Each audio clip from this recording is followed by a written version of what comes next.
In the cold silence between the stars, something stirs. It has no name, no mercy, no reason. It is older than empires, hungrier than chaos, and more inevitable than death. They call it the Great Devourer. When the Tyranids hunt you, they do not come as armies. They come as extinction itself, a tide of flesh and fang that consumes everything in its path. Entire worlds vanish without a trace. Entire civilizations are reduced to nutrient slurry. And when they come for you, there is nowhere to hide. This is what happens when the Tyranids hunt you. It begins long before you ever see them. Weeks, sometimes months, before a Tyranid hive fleet enters a system, the first signs appear. Faint astropathic screams cut short mid-sentence. Deep space listening posts fall silent.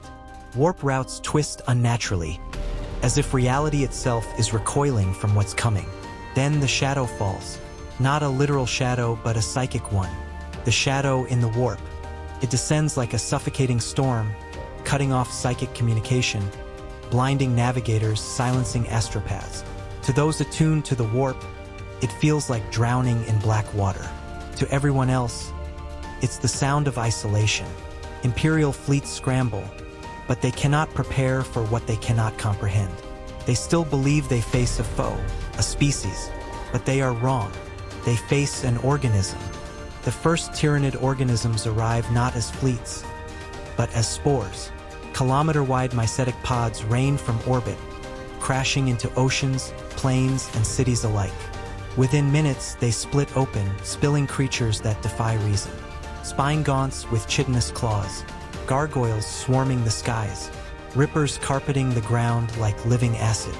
Each is a tool, a weapon, a cell part of a single vast organism, the hive mind. The defenders open fire.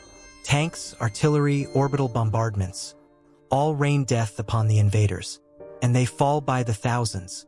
But it means nothing. For every gaunt slain, 10 more emerge. For every beast burned, the biomass is reclaimed, reabsorbed, reborn in new, deadlier forms. The planet's own dead become Tyranid flesh. Then the sky splits. Hive ships living, pulsating titans the size of cities enter orbit. They are not ships, but predators. They extend feeder tendrils deep into the planet's crust, sucking oceans dry, devouring atmosphere, liquefying biospheres. The feeding has begun. At first, resistance is valiant. Space Marines make their stand. Astra Militarum regiments throw themselves into the meat grinder. Even Titans stride the battlefield, tearing apart bio-Titans with plasma fire. But the Tyranids adapt.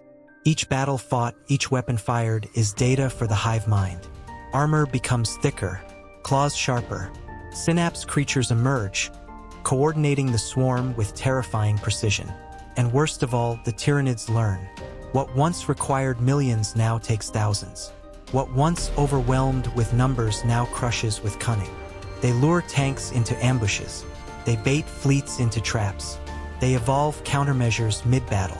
And then, humanity's greatest weapon morale fails. Civilians riot. Command structures collapse. Astropaths die screaming.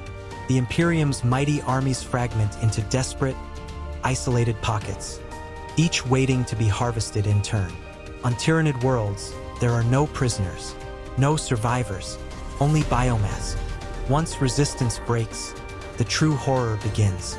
The Tyranids deploy harvester organisms, kilometer-long feeder tendrils that burrow into the planet itself.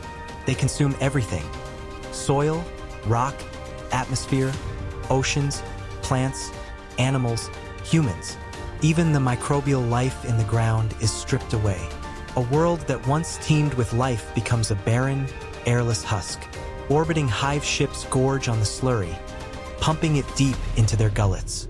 It is refined, processed, repurposed into new bioforms.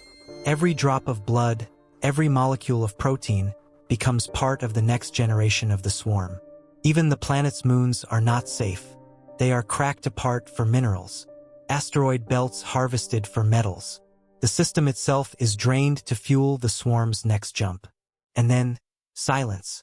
A world is gone. The Tyranids do not conquer. They do not build.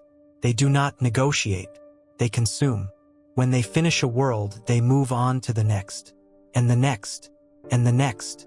They cross gulfs of space that defy imagination, drawn by the faintest trace of biomass.